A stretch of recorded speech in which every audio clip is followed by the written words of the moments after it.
E já estamos de volta, ao vivo e em cores, agradecendo, claro, o carinho que você nos dá, a audiência que a Rede Século XXI, o programa Vida e Saúde tem, graças a Deus, porque nós queremos, assim, cuidar de você, cuidar da sua saúde da sua família. E hoje queremos cuidar da saúde desse aparelho que a gente precisa, né? Um dos sentidos que a gente tem, que é a audição, mas a gente complica, né? A gente complica na gritaria, no uso excessivo de sons absurdos, no fone de ouvido, né? Sem limites, etc., né? Nas baladas e, acima de tudo, nessas hastes flexíveis, assim. São essas técnicas que a gente vai usando na intenção, das melhores intenções, mas a gente sabe que estamos prejudicando. Hoje convidamos o nosso médico, o Dr. Guilherme, ele é o nosso médico otorrinolaringologista, está aqui esclarecendo quando e como que a gente pode usar certas coisas e, acima de tudo, né, ter esse cuidado da saúde do nosso ouvido. Ô, doutor, a nossa amiga, aliás, o nosso amigo Pedro Rodrigues de Souza, de Iturama, Minas Gerais. Obrigado, Pedro, Deus abençoe o senhor, a sua família. Ele gosta demais do Vida e Saúde, está parabenizando o programa, do Frei Rinaldo, doutor, ele está aprendendo muito. Obrigado, seu Pedro, pelo carinho, viu? Que bom saber que a gente está no rumo certo, viu? Doutor, muita gente vai no otorrino, no médico. Deixa eu ver se é essa pergunta aqui. Ok. É essa aqui. A nossa amiga Dona Ivone Tereza Gonçalves, né, de Campinas, aqui. Dona Ivone, um beijo para a senhora. Ela se sente coçar os dois ouvidos com muita intensidade. Já foi ao médico e foi informada que é um ressecamento e o médico não deu nenhum medicamento. Gostaria de saber a opinião do doutor. Justamente não é o caso da Dona Ivone, certamente, mas assim, existe uma cultura entre a gente, doutor. Se a gente não for no médico e ele não der um remedinho, né, ou não pedir um exame, parece que a gente não foi, né? Sim, então ela foi e não precisou o médico, não deu nenhum medicamento assim para ela, assim. Por quê, doutor? Aqui no caso da Dona Ivone. Dona Ivone, boa noite. É difícil falar sem eu estar olhando sua orelha. Mas pelos sintomas, coçar a orelha com frequência pode ser sim uma dermatite no conduto.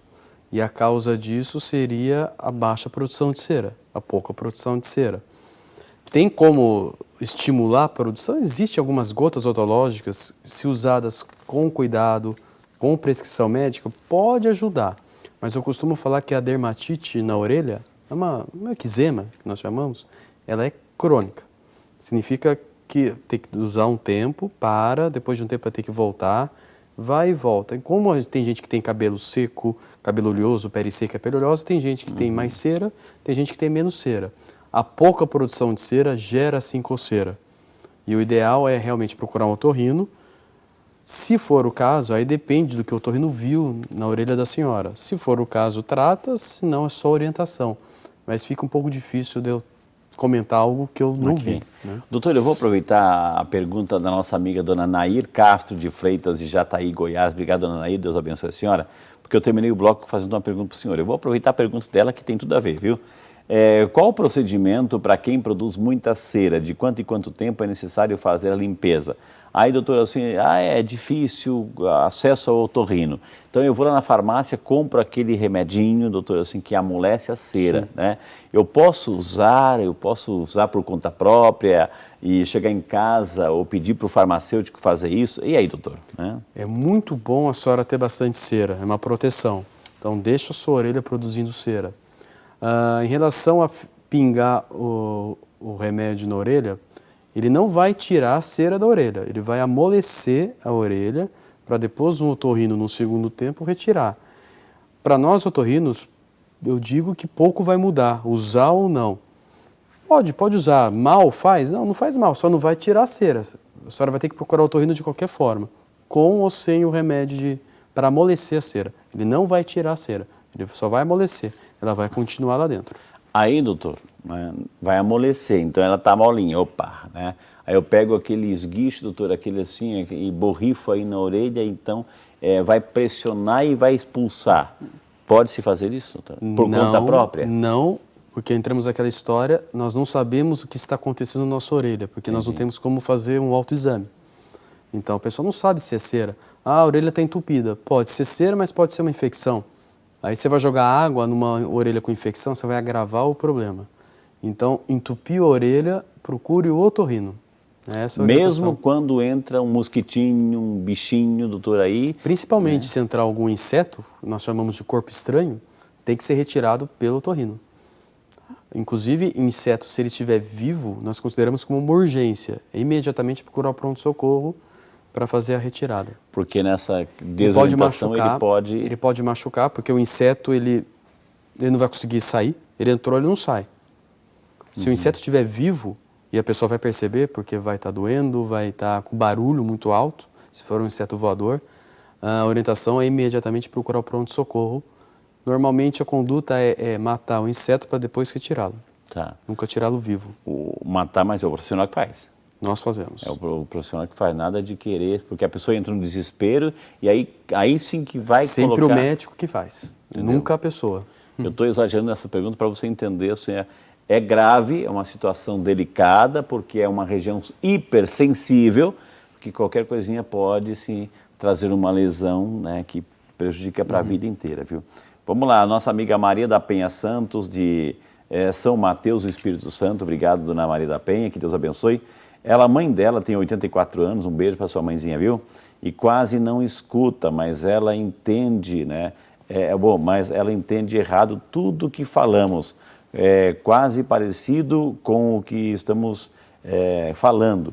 Gostaria de saber se isso é normal, doutora. Se a pessoa não escuta mais, às vezes pela leitura labial, talvez, ou se equivoca na interpretação. O que fazer nesse momento, doutor? Provavelmente ela já tem uma perda auditiva. Costumamos falar que a perda auditiva ela se inicia, os principais sintomas de que está havendo algum problema na audição é não compreender já mais a conversa, especialmente em ambientes com muito ruído. Então sim, ela já deve ter alguma perda auditiva e a orientação é procurar um otorrino, provavelmente fazer um exame e se comprovar, fazer o tratamento. E provavelmente o tratamento pela idade dela seria o aparelho auditivo. Ok. Doutor, tem perguntas que estão chegando pelas redes sociais. Uma situação assim, doutor, assim, entrou novamente o inseto, né? O bichinho entrou lá, de repente assim, a pessoa no desespero até ligou, olha, um profissional disse, olha, coloca um pouquinho de álcool, mata o bichinho, depois vem aqui depois vai num médico. Ou seja, nesse sentido, pode se fazer, doutor? Na verdade, nós, eu estou falando nós, os médicos, a gente mata o inseto aplicando um pouco de álcool. Mas eu não gosto que o paciente faça isso em casa, porque ele não está vendo o que está fazendo. Pode, se a pessoa não tem acesso ao médico, mas aí seria uma situação excepcional. No nosso meio, você consegue no pronto-socorro e fazer isso. Todo médico de pronto-socorro, ele sabe que para matar o inseto, você pinga álcool ou mesmo joga um pouco de água, você imobiliza o inseto. Mas eu sempre fico com receio, porque pode já ter lesão no conduto. Você vai pingar muito álcool, machuca mais a orelha, vai doer. Então eu prefiro que imediatamente o inseto realmente entrou. Como que eu vou saber? Vai estar fazendo barulho. O inseto vivo, nós vamos perceber. Ele está lá fazendo uma mosquinha, aqueles bichinhos de luz. Então a orientação é procurar, não precisa ser otorrino, um pronto-socorro imediatamente. Ok, viu? Muito bem. Ô doutor, assim, já as temperaturas estão se elevando aos poucos, daqui um pouquinho chega já a pessoa que gosta na praia, piscina, e na piscina e vai dar aquele mergulho, tem o cloro, etc., né? E entra essa água, que orientação, doutor, assim, o sal faz mal, como é que é? Na verdade, o contato prolongado a qualquer tipo de água pode causar problemas na orelha externa, no conduto auditivo. Não é à toa que o número de otites externas, são infecções no conduto auditivo, aumentam na época do verão. Por conta de piscina, praia, exposição prolongada à água. A água, o contato constante, contínuo na pele vai causar inflamação. Uma inflamação na pele, que vai ter dor, a pessoa vai ter muita dor, dói bastante e entope a orelha. E às vezes entope a orelha, a pessoa acha que é cera, não é cera, é uma otite externa. Aí o tratamento é diferente do que seria a cera. Doutor, nem no banho, doutor, ou seja, o nosso formato foi feito esse, a orelha assim, que tem a proteção. Exatamente. Nada de virar assim e deixar, né, a água... Mas se a água entrar um pouquinho na piscina, mergulhei, entrou um pouquinho de água, dá aquele famoso pulinho, faz isso, que normalmente a água sai. Não saiu, está entupido, aí a orientação é procurar o médico. Entendi. Agora, no banho, é dificilmente, porque o banho, como você já falou, o próprio formato da orelha já impede que a orelha aqui não deixa. Okay. E ninguém toma banho com a orelha virada para o chuveiro, eu acho que não. E, doutor, muita gente, assim, talvez, assim, no avião, né, tem muito isso, sim, aquela pressão, de repente, assim, sei lá, um certo momento no avião, e sente uma dor tremenda no sim, ouvido, e dói, machuca, sim, e tem gente que faz isso, e criança berra, chora. E aí, doutor, chora. Como é que é? Isso aí é normal acontecer no avião, independente do tempo de voo. Isso aí ocorre pela despressurização da orelha média. A membrana timpânica, tá, ela faz a divisão da orelha externa com a orelha média. A pressão aqui dentro da orelha média tem que ser igual à pressão da orelha externa, como estamos aqui agora. Se a gente é submetido a uma variação de pressão, seja eu indo para a praia, seja eu indo para a serra, ou especificamente do avião, onde a variação de pressão é muito brusca, principalmente quando o avião desce. Então, o que acontece quando o avião desce? A pressão vai aumentar, externa. Okay. Aqui aumenta, mas aqui vai continuar igual, como estava antes. Então, a pressão aqui vai ficar negativa, aqui positiva. A membrana timpânica ela vai retrair, e como a membrana timpânica ela é muito inervada, a retração dela vai causar dor. Entendi. Antes da dor, na verdade, a pessoa vai sentir que a orelha está entupida. Uhum. E nós aprendemos desde cedo, faz o quê? Engole, boceja. Essa técnica de apertar aqui... Ou a manobra de Valsalva. Que é assoprar... Você joga o ar pelo nariz, via tuba auditiva, o ar chega aqui na orelha. Okay. Então a pressão aqui dentro vai ficar igual à externa. A maioria das vezes isso funciona, naturalmente. É recomendado, por exemplo, quem vai viajar, assim, etc., levar sempre uma goma de mascar, porque aí mascar, vai fazendo um movimento. Eventualmente remete para lavar o nariz, para desentupir o nariz, porque se nós viajarmos gripados ou resfriados, vai dar problema, porque daí o nariz não consegue ventilar a orelha. Em relação à criança que chora, especialmente as crianças menores, choram porque está doendo a orelha. Está entupida e dói, isso aí dói. É como se fossem umas lancetadas na orelha. O que você faz uma criança? Especialmente se ela for de peito, coloca ela para amamentar na hora que o avião está descendo, ou dá mamadeira. Quando a criança amamenta ou suga a mamadeira, você está engolindo. O ato de engolir, a tuba auditiva abre e o ar chega na orelha. Ah, isso. E essa orientação pode se dar para porque a gente vê o desespero da criança, a gente vê o desespero também da mãe, do pai, ou seja, de repente a gente eles pode não sabem o que é que está acontecendo. Pode sugerir, doutor? Pode Sim. sugerir?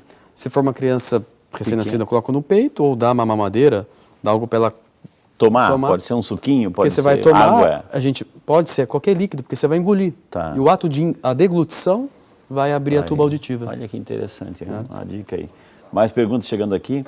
Se o zumbido tem cura, né, se tirando o açúcar, tem possibilidade de cura, é a nossa amiga Guilhermina, da Encarnação, aqui de Campinas. Certamente ela perguntou, açúcar tem alguma coisa com diabetes a ver aí, né, dona Guilhermina. E aí, doutor? Dona Guilhermina, depende. O zumbido ele é um sintoma, existem várias causas. Zumbido tem cura? Eu costumo falar que todos os zumbidos têm tratamento, não significa cura. E aí? Tratamento, você está controlando ele, é isso que a gente quer, aliviar o sintoma. Em relação ao açúcar, depende. A gente sabe que o açúcar ele pode causar, sim, zumbido. Por quê? Porque o açúcar ele altera o metabolismo da orelha interna, tanto a falta dele quanto o excesso. Quanto a hiperglicemia. Então, o controle do açúcar, da glicemia, da variação do açúcar no sangue, pode ajudar no controle do zumbido. Mas eu costumo falar, precisa sempre saber qual é a causa do zumbido. Okay. É muito mais fácil tratarmos a causa do que ficar só tratando o sintoma. Okay. Gente, quantas informações valiosíssimas aqui, vamos chamar mais um intervalo, temos algumas dicas para você. A saúde do nosso ouvido é o tema em pauta hoje aqui do Vida de Saúde. A gente volta já.